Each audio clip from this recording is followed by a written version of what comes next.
두 번째 도착한 역은 파운드리인데요. 반도체 파운드리인데 파운드리 이것도 많이 듣는데 우리 네. 저 윤아 씨가 있었으면 윤아 씨 대신에 잠깐만 파운드리가 뭐예요? 네. 이 설명부터 네, 30초만 해주십시오. 우리가 네. 이 메모리 반도체가 있고 비메모리 반도체가 있어요. 네. 위탁 설계, 네. 파운드리 쪽은 이제 위탁 설계를 하는 쪽들이고요. 공장이 없는 거 우리 저번 주에 공부했죠. 맞아요. 팹리스라고 네. 합니다. 음. 그래서 이런 쪽들이 이제 앞으로 점점 더 커질 시장이기 때문에 이게 주목을 받을 수밖에 없다라는 네. 건 명약관화한 사실이 될 것 같습니다. 이렇게 만들어줘. 그러면 네. 이렇게 전문적으로 딱 잘 만들어주는 맞아요. 업체가 네. 대충 만드는 게 아닙니다. 그렇죠? 굉장히 정밀하게 네, 만들죠. 굉장히 정밀하게. 그래서 뭐 TSMC 같은 경우 대단한 거잖아요. 그럼요. 파운드리고요. 삼성전자가 4나노 수율 개선에 성공했다. 이제 고객사를 좀 많이 확보할 수 있다 이런 얘기가 있었는데요. 네. 이 얘기부터 좀 의미를 체크해 주시죠. 네. 이거는 조금 더 중복, 크로스 체크는 필요할 것 네, 같아요. 네. 일단은 좀 단독으로 나온 기사이기 때문에 조금 더 수율에 대해서는 확인할 필요는 있을 것 같다라는 말씀 먼저 드리고요. 이게 생산 방식 자체가 다릅니다. 게이트 올 어라운드라고 해서 GAA 방식을 삼성전자에서는 애초에 도입을 했고요. 네. 이 TSMC라는 곳에서는 핀팻 방식이라는 것을 도입을 했어요. 그래서 서로 설계하는 기술이 다른 상태다라고 보시면 될 것 같고요. 이 핀팻이라는 것은 게이트, 전류 흐름을 제어해주는 게이트라는 게 있고요. 거기다 더불어서 또 전류 흐름을 보는 채널이라는 게 있어요. 이게 맞닿는 면이 아래, 좌우 이렇게 세 면이 맞닿는다라고 보시면 되는데 삼성의 GAA 방식은 거기다가 좌우 아래 포함해서 위까지 그럼 면이 하나가 더 늘어나잖아요. 네. 그만큼 접촉이 맞닿는 부분이 많아지는 만큼 조금 더 원활하게 할 수 있는 기술, 이렇게 설계해서 전력 효율성을 높일 수 있는 기술이다라고 보시면 될 텐데 그런 쪽에서 사실 뒤늦게 따라가면서 수율 잡는 거에 굉장히 고생을 많이 했어요. 수율이라는 게 중요한 이유가 우리가 수율이 만약에 70%다. 라고 하면은 100개의 제품을 생산했을 때 네. 70개만 양품 통과되고 30개는 이제 맞아요. 페일 되는 거죠. 그럼 예. 굉장히 로스가 크거든요. 그래서 그 수율을 잡는 건 굉장히 중요하고요. 고객사의 니즈를 맞추는 데 있어서도 상당히 수율은 중요한 역할을 한다라고 이해를 하셔야 될 것 같습니다. 네. 워낙 뭐 TSMC가 꽉 잡고 있으니까 삼성은 기술력으로 그죠? 뭐 5나노, 4나노, 3나노 지금 하고 있고 2나노도 한다는 거예요. 네, 맞아요. 완전히 그 선단 네. 공정이라고 최첨단으로 가는 건데 네. 문제는 이제 속도가 너무 빠르다 보니까 그죠? 네. 뒤에 고객들을 데리고 가야 되는데 그러니까요. 그러니까 이제 네. 앞에 뭐 4나노나 이런 쪽에 수율을 잡아야 되는데 수율을 좀 잡고 있다. 반가운 소식이고요. 반면에 세계 최대의 이 파운드리 업체 TSMC는 압도적으로 지금 점유율이 1위잖아요. 맞아요.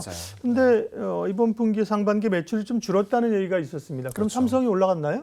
아무래도 삼성이 올라갈 준비를 하고 있다. 네. 이렇게 이해하시면 되고요. 이게 너무 초미세 공정으로 자꾸 가다 보니까 제품이 초미세 경쟁은 해야 되는데 제대로 생산이 안 되는 겁니다. 그렇다 보니까 5나노, 4나노 원하는 제품을 고객사들의 주문은 밀려드는데 네. 맞춰서 내보낼 수가 없어요.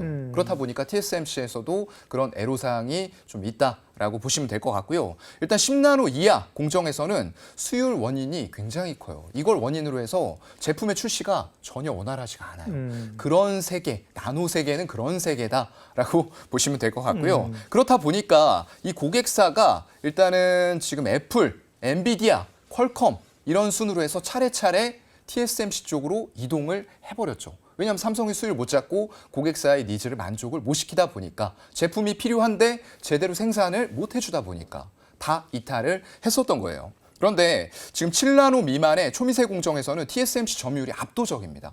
90%의 점유율을 가져가고 있어요. 그렇기 때문에 삼성전자가 후발주자로 나서서 굉장히 가열차게 하고는 있지만 아직까지는 역부족이다라는 평판이 많은 것도 좀 사실이긴 하고요. 그런 과정에서 4나노의 공정 수율을 개선했다는 건 굉장히 좀 의미가 있어요. 이게 만약에 정말로 크로스 체크해서 맞다. 라고 했을 때는 4나노에 대해서 75%까지 수율 잡았다라는 얘기가 오늘 나왔거든요. 네. 그런 부분에 있다가 3나노도 60% 이상으로 잡았다. 근데 지금 3나노는 아직 수율 면에서 고객사의 니즈를 만족시킬 수가 없기 때문에 대부분은 최대하게 미세하게 내려와도 4나노다라고 생각하시면 될 것 같고요. 그렇다 보니까 이제 제품을 받아야 되는데 모든 고객사들이 삼성 안 되다 보니까 TSMC로 다 이동했어요. 그런데 TSMC가 제대로 또 생산이 안 되는 과정에서 제품들을 고객사에게 제대로 전달을 못하는 거예요. 그렇다 보니까 퀄컴이라던가 애플, 엔비디아 이런 쪽들이 삼성전자 니네 정말 수율 맞췄어 확인하다가 맞췄다라고 하면은 다시 한번 삼성전자로 이동을 해올 수가 있다라는 거죠. 그럼 고객사를 다시 찾게 되는 그런 쾌거를 분명히 만들어갈 수 있고 그건 굉장히 파운드리 쪽에서 큰 의미를 가질 수 있는 역사적인 사건이다라고 보시면 될 것 같습니다. 네. 반도체 관련주 오늘 흐름 좋았죠. 오늘도 이제 HBM 쪽, 뭐 AI 쪽에 오늘 보니까 이수페타시스가 또 급등했고요. 한미 반도체 이런 흐름도 좋았는데 네. 지금 말씀하신 삼성전자 파운드리에 관련된 기업들, 밸류체인 기업들도 흐름이 좋았다고 그럽니다. 솔브레인, 두산테스나, 동진세미캠, 네. 물론 이제 여러 이슈들이 맞물려 있는데요. 이런 소부장 쪽에서 파운드리 업체들 주목할 포인트 알려주세요. 아무래도 일단은 국내에서 어느 정도 점유율을 가져가고 있나. 국내에서 점유율을 가져간다는 얘기는 삼성전자, 하이닉스라는 고객사를 잡고 있다는 거거든요. 그리고 글로벌로도 어느 정도의 점유율을 가지고 가고 있나. 네. 이런 것들이 결국에는 강소기업의 기술력을 나타내주는 수치라고 생각을 하고요. 그런 관점에서 오늘 올랐던 것들을 좀 차례차례 짚어보면 솔브레인은 국내 1위의 시가객을 하는 업체입니다. 네. 그런데 이게 아까 말씀드렸던 것처럼 TSMC는 핀팹 방식을 이용을 해요. 그런데 삼성은 GAA, 게이트 올 어라운드라는 방식을 이용하기 때문에 이쪽에서 유일하게 생산을 할 수 있는 국내 업체다라는 게 강점을 보였기 때문에 오늘 주가가 좀 움직였다라고 보시면 될 것 같고요. 또 두산테스나 같은 경우에는 이게 반도체의 성장성이 결국에는 친환경차 그리고 인포테인먼트, 전장으로 연결이 되는 부분들이기 때문에 이 전장용 반도체와 얼마나 밀접하게 연관이 있는가. 이런 것들도 향후에 주가의 상승폭이 분명히 차이가 날 수 있는 그런 요인들이라고 볼 수가 있거든요. 그래서 AI라던가 전장 이런 빅트렌드 쪽에 적용이 가능한 제품들을 개발을 하고 있는지 이런 것들도 면밀하게 체크를 해보시는 게 좋을 것 같습니다. 예, 삼성에 대해서 기대할 점이 있습니다. 그러면 파운드리 포함해서 이 비메모리 쪽에서 관련해서 눈여겨볼 만한 기업 좀 알려주세요. 이거 저번에도 말씀을 드렸는데 똑같은 기업이에요. 저는 네. 이제 칩스앤미디어. 라는 쪽을 또 보고 있고요. 예. 이쪽은 이제 팹리스, 아까 말씀드렸던 대로 공장이 없습니다. 설계만 하는 쪽인데 IP 대표 기업이고요. 엔비디아 AI GPU가 상당히 이제 부족하다라고 하죠. 그렇다 보니까 이런 것들을 대체해서 설계할 수 있는 부분들에 대한 의뢰가 이 기업으로 굉장히 많이 몰리고 있다라고 해요. 그래서 이런 기업은 주목을 해봐야 될 것 같고요. 또 미국이 중국을 굉장히 압박을 하고 있죠. 그러면서 수출 제한 이런 것들이 여러 가지가 겹치고 있기 때문에 결국에는 이런 IP 설계 기술을 보유하고 있는 업체들에 대한 프리미엄 요인들이 밸류상으로서 분명히 생길 수 있는 그런 상황이라고 생각이 좀 되고요.